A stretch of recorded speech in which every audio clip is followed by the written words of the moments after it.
Olá, pessoal! Sejam sempre muito bem-vindos. Eu sou Karina Carrascosa e agora nós vamos para a 12ª questão do município de Marília, ano de 2021, da Banca VUNESP. É uma questão sobre paralisia do nervo facial. Vem comigo!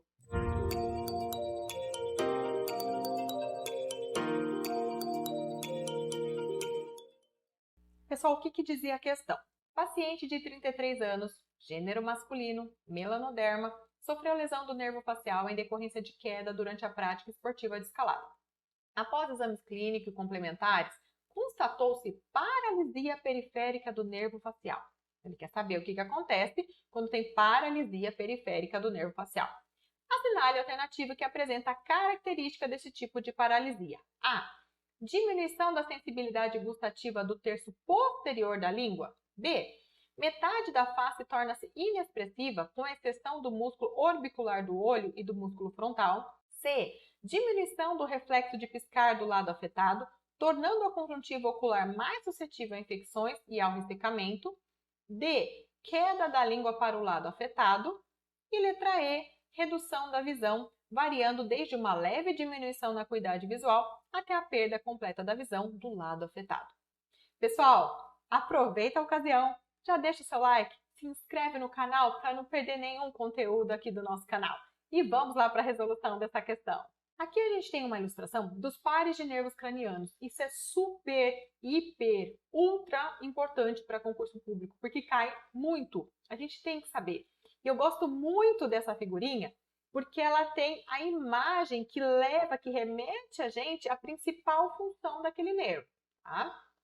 Então vamos lá. O primeiro par de nervos cranianos é o nervo olfatório. O segundo é o óptico.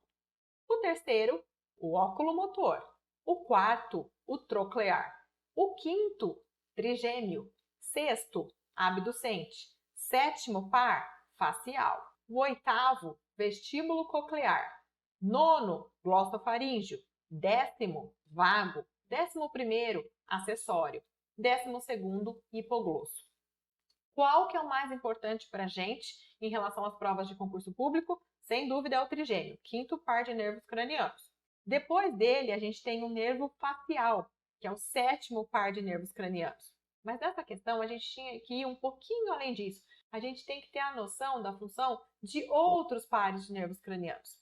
Uma informação importante que a gente precisa para resolver essa questão é em relação à inervação do olho. Quando a gente fala de inervação do olho, a imagem já ajuda a gente a lembrar que a gente tem 4 nervos envolvidos, que é o óptico, o oculomotor, o troclear e o abducente. Lembrando que o nervo responsável pela visão é o nervo óptico. E aí a gente tem 3 nervos que são responsáveis pela movimentação do olho, que é o oculomotor, o troclear e o abducente. E quando a gente fala de musculatura ao redor do olho? Aí é o nervo facial, porque é o nervo facial que vai fazer a inervação dos músculos da expressão facial, ok? Aqui nessa questão a gente também precisava saber quais os músculos que atuam na inervação da língua. Então, o desenhinho aqui mostra pra gente que é o glossofaríngeo, o vago e o hipoglosso.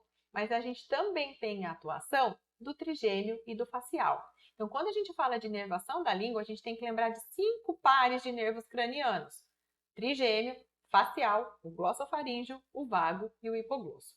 Vem comigo para revisar isso. Aqui a gente tem a imagem de uma língua, tá? Eu dividi ela no meio para mostrar a inervação motora e a inervação sensitiva.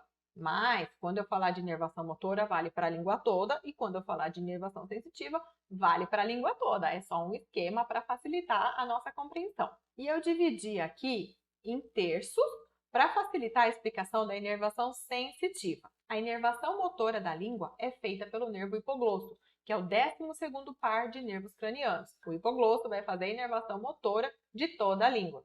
Muito bem. E a inervação sensitiva? Os 2 terços anteriores da língua vão ser inervados por 2 nervos. A gente tem aqui a atuação do nervo trigêmeo, que é o 5º par de nervos cranianos, e o nervo facial, que é o 7º par de nervos cranianos. Mas aí no trigêmeo, na verdade, é o ramo lingual do nervo mandibular do trigêmeo. E no facial é o nervo corda do tímpano, que é ramo do facial. E qual que é a diferença desses dois? O nervo trigêmeo, ele vai promover o sentido geral. O nervo facial, ele vai promover o sentido especial. Gravem isso porque cai. E o terço posterior da língua? Primeiro, ele é inervado pelo nervo glossofaríngeo, que é o 9º par de nervos cranianos. E aí, mais lá para trás, a gente tem a ação do vago, que é o 10º par de nervos cranianos. Ok? Então, quando a gente fala de inervação da língua, a gente tem a inervação motora pelo hipoglosso em toda a língua. A inervação sensitiva é o facial, o trigêmeo, o glossofaríngeo e o vago. 2/3 anteriores é o trigêmeo e o facial, sendo que o trigêmeo é o ramo lingual do nervo mandibular do trigêmeo e o facial é o nervo corda do tímpano. E lá atrás a gente tem o glossofaríngeo e o vago. Fechou? Outra informação importante que a gente tem que ter em relação ao nervo facial é que ele tem a sua parte motora, a sua parte sensitiva e a sua parte parasimpática. Em relação à sua parte motora, a principal é a inervação dos músculos da expressão facial. Em relação à sua parte sensitiva, a principal é a inervação dos 2/3 anteriores da língua, junto lá com o trigêmeo, lembra? E a função parasimpática é porque ele vai fazer a inervação da glândula sublingual, da submandibular e das glândulas lacrimais. A gente precisava de todas essas informações para resolver a nossa questão. Mais uma coisinha antes de voltar para lá. Lembrando que, quando a gente fala de inervação do olho, a gente tinha o responsável pela visão, era o nervo óptico. O responsável pela movimentação do olho é o óculo motor, o troclear ou o abducente.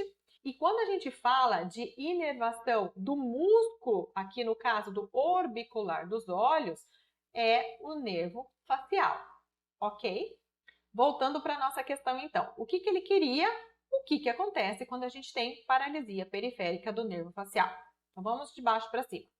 A letra E fala redução da visão, variando desde uma leve diminuição na acuidade visual até a perda completa da visão do lado afetado. Pessoal, a gente acabou de falar. Quem é responsável pela visão é o nervo óptico, não o nervo facial. Então tá errado.